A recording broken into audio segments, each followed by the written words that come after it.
At sa pagpapatuloy ng ating recap, sa isang napakagandang hardin ay nakita rin niya ang isang elfa na bahagyang nagalit. Sinabihan siya nito na umalis sa lugar na iyon at bagamat hindi alam ng elfa kung paano siya nakapasok, iginiit rin itong hindi iyon lugar para sa mga bata tulad niya. Pagkatapos ay ipinakilala si Mulan at ito ang may-ari ng kumpanyang iyon na sa parehong paraan. Ipinakilala rin ng matabang lalaki ang ating bida na si Tako at ipinaliwanag nito na mayroon siyang kaunting pag-alinlangan tungkol sa mga kontrata ng alipin, ngunit hindi ito lubos na naintindihan ng babaeng may maitim na buhok. Kaya't ipinaliwanag ng ating bida na sa lugar kung saan siya isinilang ay walang gumagawa ng mga kasunduan sa mga alipin. Naintindihan ito ni Mulan at ipinaliwanag na sa kaharian ng Barcola ay may mga karapatan ang mga alipin. Ang kanilang amo at Panginoon ay may obligasyon na tiyakin ang kanilang mga pangunahing karapatan, tulad ng pagkakaroon ng tirahan, pagkain at damit at gayon din ang hindi paglalagay sa kanilang buhay sa panganib. Ngunit ang mas mahalaga ay bawal umalis ang alipin sa kanilang kontrata at hindi rin sila maaaring magbigay ng impormasyon laban sa kanilang amo. Dahil dito ay napagtanto ng ating bida na hindi tulad ng inaakala niyang mga alipin na napapanood niya sa ibang anime ang mga alipin dito, ipinaliwanag pa ni Mulan ang iba't ibang uri ng mga kontrata. Una, ang mga taong nagkaroon ng utang ay nagiging alipin hanggang mabayaran nila ito at ikalawa, ang mga kriminal ay nagtatrabaho sila hanggang sila ay muling makapagbalik sa lipunan. Ang pangatlong uri ay ang nagbibigay ng pagkakataon sa mga bilanggo ng digmaan na kumita ng kabuhayan at panghuli. Ang kontrata para sa mga taong ilegal na inalipin ng mga bandido. Sa puntong ito ay iniisip ni Pepex na baka magustuhan ni Tako ang isang alipin na mula sa digmaan na isang hindi maaaring makalaya ng walang pahintulot niya. Ipinahayag din ni Pepex na si Tako ay isang tagalikha na may mga natatanging teknik at talento na hindi dapat gayahin ng iba. Tinanong ni Mulan ang opinyon ng ating albino at kinumpirma niya ang lahat ng sinabi ni Pepex at dahil dito, nais niyang mag-focus sa mga gawaing ito ngunit kinakailangan din niyang tuparin ang mga tungkulin sa Adventurers Guild. Posible rin na magtungo siya sa mga mapanganib na lugar upang maghanap ng mga materyales. Dagdag pa rito ay alam niya na ang pag-aasikaso nito ng mag-isa ay nagdudulot ng abala. Nauunawaan ng babaeng may maitim na buhok na nais ni Tako na magkaroon ng dalawang alipin kaya't ipinakilala niya at ang una ay si Maria. Ikinwento ni Mulan na si Maria ay dinukot ng mga bandido noong bata pa siya at wala na siyang natitirang pamilya. Gayunpaman ay binigyang diin niya ang mga kakayahan ni Maria at marunong siyang magbasa at magsulat at mahusay siyang mag-asikaso ng mga gawaing bahay. Ipinaliwanag naman ni Tako na sa unang palapag ng kanyang bahay ay naroon ang sala, kainan at kusina, habang sa ikalawang palapag ay may 4 na kwarto at isang banyo. Dahil dito ay tinanong niya kung hindi ba ito magiging sobrang trabaho para kay Maria na mag-isa at pagkatapos kalkulahin ang lahat, sinabi ng babaeng may kulay kahel na buhok na kakayanin naman ni Maria ang mga gawaing iyon. Sinabi ng ating bida na sa kagandahan ni Maria ay tiyak na marami siyang nagiging tagahanga.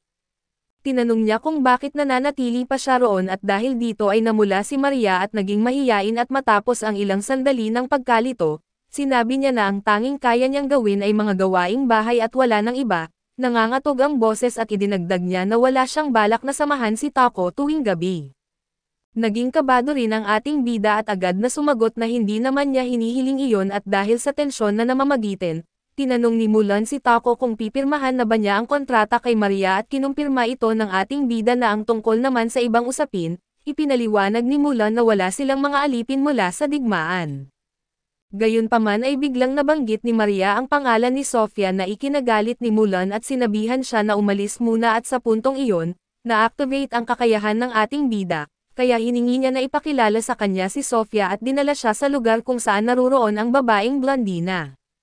Lumabas na si Sofia ay naging bilanggo sa digmaan sa pagitan ng Toriegala at Yugol na halos 50 taon na ang nakalilipas. Ang Yugol ay isang kaharian ng mga elfa at sa ilang kadahilanan na hindi pa nakapirma si Sofia ng anumang kontrata, ipinaliwanag niya na ang kanyang kaliwang tainga ay nasugatan at nahihirapan siyang igalaw ang kanyang kanang braso at kaliwang binti. Bagamat hindi naman ito malaking problema sa kanyang pang-araw-araw na pamumuhay, mayroon siyang hadlang na pumipigil sa kanya na gumamit ng espiritual at elemental na mahika at dahil dito, sinabi ni Mulan na hindi siya angkop bilang isang mandirigma. Hiningi ni Tako ang pahintulot na makausap si Sofia ng mas private at pinayagan siya ni Mulan, ngunit binalaan si Sofia na maging magalang sa kanilang bisita na nagpakilala ang ating albino sa kanya subalit labis na nalumbay si Sofia at sinabi niya na narinig na niya ang lahat ng ipinaliwanag, kaya alam niyang hindi siya magiging kapaki-pakinabang. Gayunpaman ay hinawakan ng ating bida ang kanyang mukha at tiningnan ang kanyang mga istatistika. Doon niya nalaman na ang kanyang problema sa braso at binti ay nagbabawas ng 100 puntos at napansin ng ating bida na ang sumpa ni Sofia na nagbabawal sa kanya na gamitin ang kanyang mahika, ang pangunahing hadlang sa kanyang kakayahan.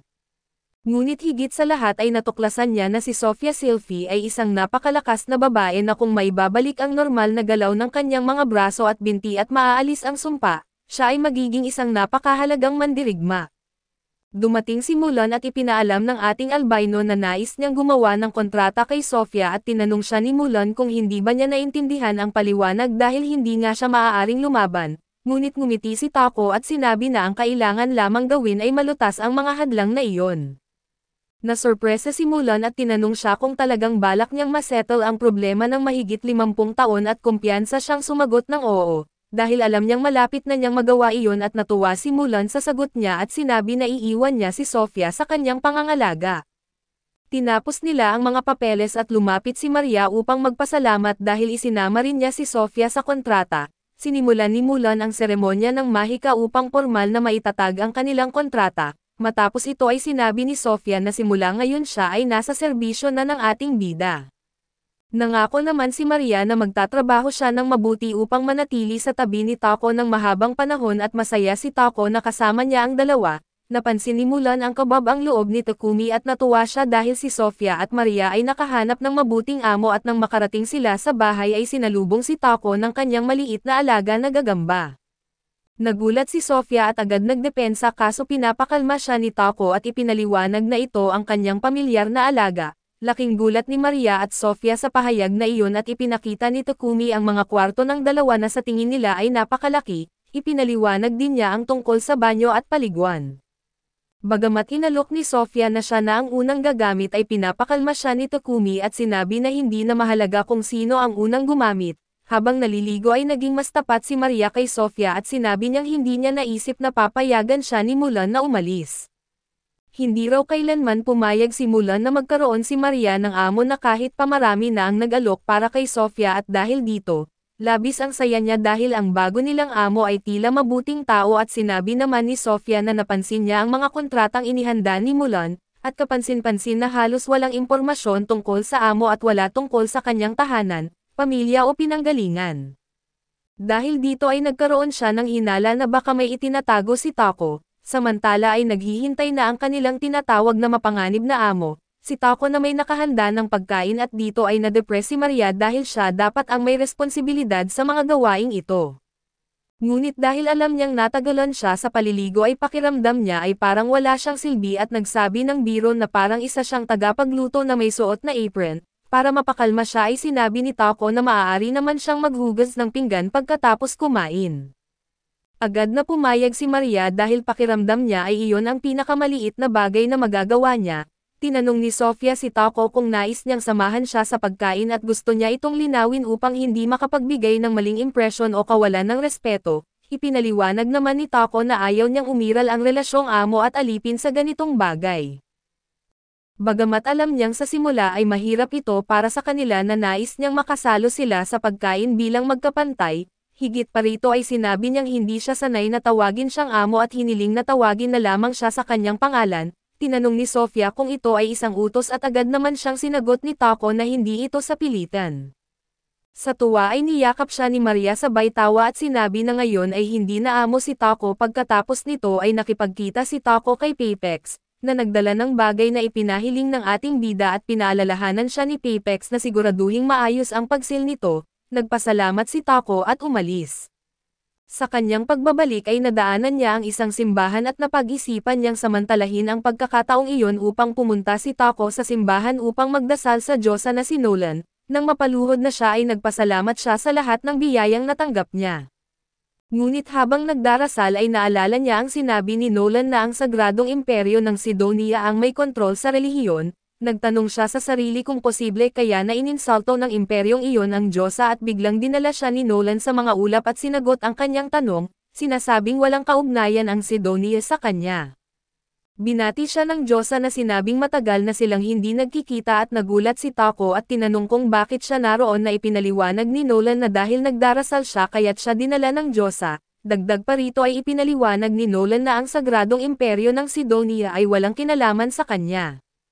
Ipinaliwanag rin niya na may dalawang relihiyon sa mundong iyon at ito ang Kristyanismo, na sumasamba kay Nolan at ang liwanag na banal o divine light na nag-imbento ng isang bagong Diyos. Ang sagradong imperyo ng Sidonia ay aktibong nagtrabaho simula ng kanilang pagkakatatag upang palakasin ang bagong relihiyon. Sa parehong dahilan ay nilalabanan nila ang Kristyanismo at sinabi rin ni Nolan na hindi siya nakialam sa mga gawain ng tao, at ang sitwasyon ni Taco ay isang pagbubukod sa panuntunan at habang nagiging seryoso ang Diyosa, binalaan niya si Taco na ang kanyang biyaya ay hindi panghabang buhay. Kapag pinalawak niya ang kanyang mundo ay nakipag-ugnayan sa mas maraming tao at lumaki ang kanyang impluwensya at ang biyaya na iyon ay mawawala ng paunti-unti, hindi lubos na naintindihan ni Taco ang sinasabi ng Diyosa kaya't ipinaliwanag ni Nolan na ang biyaya niya na tinatawag na tutorials ay malapit ng magwakas. Sinabi niyang sa lalong madaling panahon ay maaaring magkamali si Taco sa mga bagay na dati niyang nagagawa ng mahusay at dagdag pa rito. Posible ring makatagpo siya ng mga tao na may masasamang balak at sa wakas, naintindihan ni Taco ang sinasabi ng Diyosa. Napagtanto niya na hanggang ngayon puro mabubuting tao lamang ang nakikilala niya at ito ay dahil sa biyaya ni Nolan. Ngumiti ang Diyosa at sinabi na simula ngayon ay nakasalalay na lahat sa kanya na naiintindihan ito ni Taco at nagpasya siyang magpatuloy ng may lakas ng loob. Mula sa puntong ito ang balanse ng kanyang kapalaran ay nakadepende na sa mga gagawin niya. Samantala sa sagradong imperyo ng Sidonia 1 taon ang nakalipas ay may isang kalbong lalaki na tila emperador ang nakikipag-usap sa isang mataas na opisyal at sa unang prinsesa. Iniulat ng prinsesa na ang mga guro na sina Homer at Puckar ay nagsasanay sa 3 taong na-invoke at sinabi ng kalbo na dahil sa wakas ay nagawa nilang isaman ang mga ito, mas mabuting magamit sila ng husto.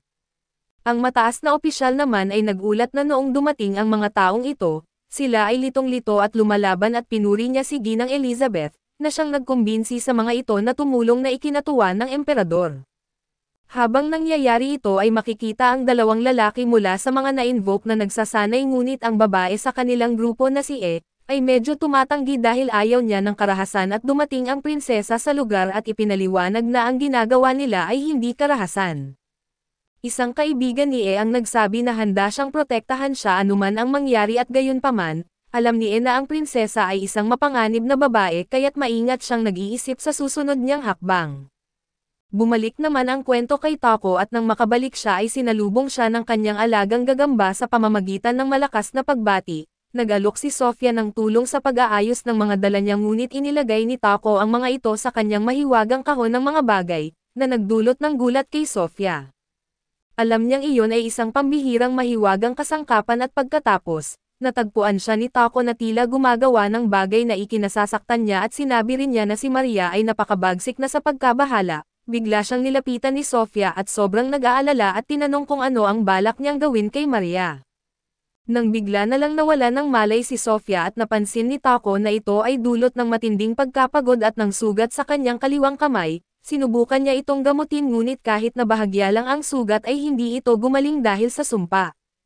Patuloy niyang sinubukan ang lahat at sa proseso ay tumaas ang antas ng kanyang kakayahan sa mahika ng liwanag, dahil dito ay nagawa rin niyang tuluyang pagalingin ang sugat ni Sofia at dinala niya si Sofia sa kama at tinanong si Maria kung madalas bang nangyayari ito sa kanya. Ipinaliwanag ni Maria na kapag masyado siyang naaabala o gumagalaw ng sobra ay agad siyang nauubusan ng lakas. Napagtanto ni Taco na ito ay dulot ng sumpa ni Sofia kaya't ginamit niya ang kanyang kakayahang extra sanction sa pag-asang maibalik ang kakayahan ni Sofia na lumaban tulad ng dati. Lumipas ang ilang oras at sa wakas ay nagising si Sofia at agad siyang tinanong ni Maria kung maayos na ang kanyang pakiramdam. Tumatango si Sofia at sinabi niyang pakiramdam niya ay mas magaan ang kanyang katawan. Iginiit ni Maria na si Ginoong Taco ang nagdala sa kanya roon na kinagalit ni Sofia. Sinabi niya kay Maria na tumakas na ngunit hiniling ni Maria sa kanya na tingnan ang kanyang tainga at sa pagkagulat, napansin ni Sofia na ang dati niyang sugatang tainga ay gumaling at sa pagtingin nito ay labis na natuwa si Maria at niyakap si Sofia ng mahigpit, dahil nalaman niyang si Taco ang ganap na nagpagaling sa kanya. Kinagabihan ay medyo nahihiya si Sofia habang sinasabi kay Taco na ipinaliwanag na sa kanya ni Maria na siya ang tumulong upang gumaling siya. Ipinaliwanag naman ni Taco ang buong pangyayari at sinabi niya na sa kanyang imbakan, halos magawa na niyang alisin ang sumpa ngunit kulang pa siya ng isang antas sa mahika ng liwanag. Dahil dito ay patuloy siyang nagsasanay hanggang sa maabot niya ang kinakailangang antas at tuluyang mapawi ang sumpa ni Sofia. Sa kanyang sugat ay inilagay ni Taco ang likido mula sa bote na ibinigay ni Pepex na naglalaman ng lason na kinuha mula sa halamang tinatawag na humo. Ginamit niya ito upang maghilam ang sugat at maabot ang mas mataas na antas ng kanyang kakayahan. Sa wakas ng magawa niyang pagalingin ang sugat sa kamay ni Sofia ay nakuha niya ang kakayahang extra sensation. Tinanong ni Sofia kung bakit niya tinawag si Maria at ipinaliwanag ni Taco na ito ay dahil itinapon ni Maria ang ilang halamang gamot na sa pag-aakalang ito ay basura. Labis itong ikinagulat ni Sofia at tinanong kung bakit siya masyadong nagre-resulta sa ganitong mga bagay. Sa sagot na puno ng tapang at ipinapaalala ni Taco na ipinangako niya na lulutasin niya ang kanyang problema at dahil dito ay naiyak si Sofia, sa kanyang pagluha at napaluhod siya at nangakong magiging tapat sa buong buhay niya kay Ginoong Taco. Hinawakan niya ang kamay ni Taco at sa kanyang puso ay nangako siya na hindi na siya magdududa pa. Sinabi ni Taco na habang hawak ang kamay nilang dalawa na lagi siyang maaasahan ni Sofia, habang nangyayari ang lahat ng ito ay nanunood ang Diyosa na si Nolan mula sa langit. Masaya siya para kay Taco dahil unti-unti niyang natutupad ang kanyang mga layunin, subalit makalipas ang 1 taon nang makita niya si Milgard, nagbago ang kanyang ekspresyon tungo sa pag-alala. Kaso dito muna matatapos ang recap natin sa bagong anime na ito. Salamat sa inyong panonood hanggang sa muli.